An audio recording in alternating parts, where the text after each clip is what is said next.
আসসালামু আলাইকুম প্রিয় বন্ধুরা। আজকে যে মোবাইলটা নিয়ে আসলাম এই মোবাইলটার মডেল হচ্ছে রিয়েলমি C55। হ্যাঁ, তো এই মোবাইলটার সমস্যা মূলত গ্রাফিক্স এবং লাইট কোনো কিছু আসতেছে না। হ্যাঁ, যখন আমরা চালু করি সেট চালু হচ্ছে কিন্তু গ্রাফিক্স লাইট কোনো কিছু আসে না।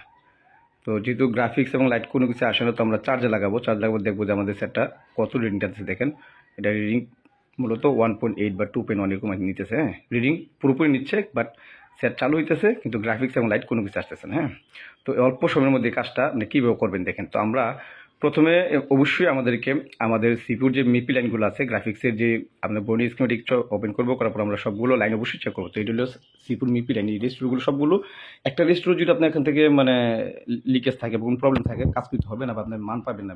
হ্যাঁ, তখন আপনি এই লাইনগুলো চেক করতে হবে। তো অবশ্যই আপনাকে প্রত্যেকটা লাইন এখানে যা আছে এই যে আপনার এলসিডিতে, মানে যেটা আমরা হার্ডওয়্যার সলিউশনে যখন আমরা কোনো গ্রাফিক্সের লাইন চেক করি তখন কিন্তু আমরা এলসিডিতে দেবো, শুধু জাস্ট এলসিডি। হ্যাঁ, তো এলসিডি দেখেন এখানে আমাদের গ্রাফিক্স আইসি আর আমাদের যে ডিসপ্লে কানেক্টর যে মিপি লাইনগুলো আছে সবগুলো আমরা চেক করতে হবে। প্রত্যেকটা লাইনই খুব ইম্পর্টেন্ট। তো দেখেন আমরা সবগুলো চেক করেছি কিন্তু কোথাও কোনো সমস্যা নাই।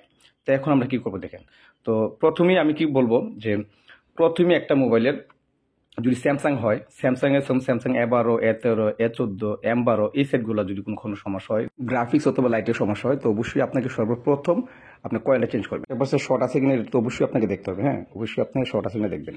দেখেন এই মোবাইলটা আমরা এখন কিন্তু আমরা সবগুলো প্রসেস আমরা টেকনিক মানে সবগুলো মাপই কিন্তু আমরা দেখছি। হ্যাঁ, সবগুলো মানে ঠিক আছে, কিন্তু এখন আমরা সিদ্ধান্ত কি নেব। তো আমরা সর্বপ্রথমে আমরা কয়েল চেঞ্জ করবো। কেন বলবো কয়েলটা চেঞ্জ করবো, আপনি দেখেন ভিডিওটা কমপ্লিটলি দেখলে আপনি বুঝতে পারবেন যে আসলে এই কয়েলটার কারণে কেন মোবাইলটার সমস্যা হলো। হ্যাঁ, তো দেখেন আমি সর্বপ্রথম কয়েলটা চেঞ্জ করবো, আইসি চেঞ্জ করবো না, কিচ্ছু চেঞ্জ করবো না, জাস্ট আগে প্রথমে আমি কয়েল চেঞ্জ করবো।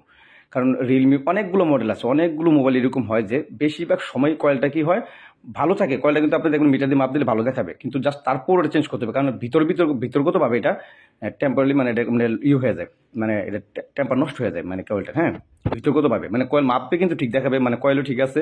আপনি যদি কয়েলটা মাপেন বিপ রেঞ্জে তাহলে দেখবেন বিপ দিচ্ছে, মানে কয়েল ভালো দেখাতেছে। আমি পরে ভিডিওর শেষে আপনাদেরকে দেখাবো যে কয়েলটা চেঞ্জ করছি, এই কয়েলটা ভালো ছিল, মিটার কিন্তু ভালো দেখাইতেছে, তারপর কিন্তু আমরা কয়েলে চেঞ্জ করবো সর্বপ্রথম। দেখেন তো আমরা কয়েলটা লাগাই দিচ্ছি। এখন তো আমরা সেম আরেকটা মোবাইল থেকে আমরা একটা কয়েল নিয়ে আসলাম, এই কয়েলটা চেঞ্জ করবে। এটা মূলত এগুলো বুস্ট কয়েল। হ্যাঁ, তো এগুলো কাজ কি শুধু ভোল্টেজটাকে বুস্ট করা। হ্যাঁ, ভোল্টেজটাকে আপনার যখনই আইসি ইন্ডিকেট করবে তখন বুস্ট করে দেয়। কয়েলের কাজ শুধু বুস্ট করা। হ্যাঁ, যখন আপনি ডিসপ্লে আলোটা ব্রাইটনেস বাড়ান কমান, এই কয়েলটা কিন্তু এখানে কাজ করে। হ্যাঁ, তো দেখেন আমি এই কয়েলটা চেঞ্জ করার পর আপনাদেরকে দেখাবো মোবাইলটা আমাদের কমপ্লিটলি ডান হয় কি না।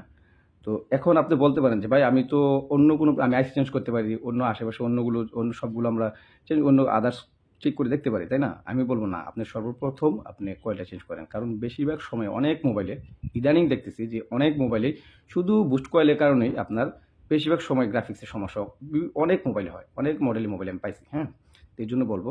তো দেখেন আমি মোবাইলটা ঠান্ডা করে নিচ্ছি।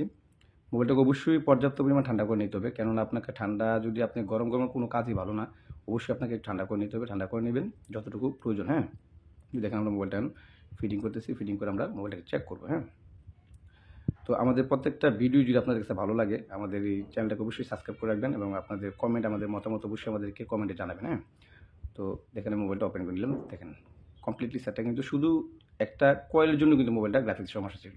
এখন আপনি কী বলবেন, আমি কয়েলটা লাস্টে আপনার মেপে দেখাবো যে কয়েলটা কিন্তু ভালো ছিল। আসলে কেন হয় এগুলো, এই কয়েলগুলোর উপরে সবচেয়ে বেশি প্রেশার পড়ে। ধরেন হাতেতে পড়ার কারণে হতে পারে বা পানিতে পড়ার কারণে হতে পারে, এই কয়েলগুলোর উপর সবচেয়ে বেশি প্রেশার পড়ে। গ্রাফিক্স এবং লাইটিংয়ের ক্ষেত্রে সবচেয়ে বেশি প্রেশার পড়েই কয়েলের উপর। এই জন্য আপনাকে কয়েলটা চেঞ্জ করে দেখতে হবে। আজকে এই পর্যন্তই, ভালো থাকবেন, আল্লাহ হাফেজ।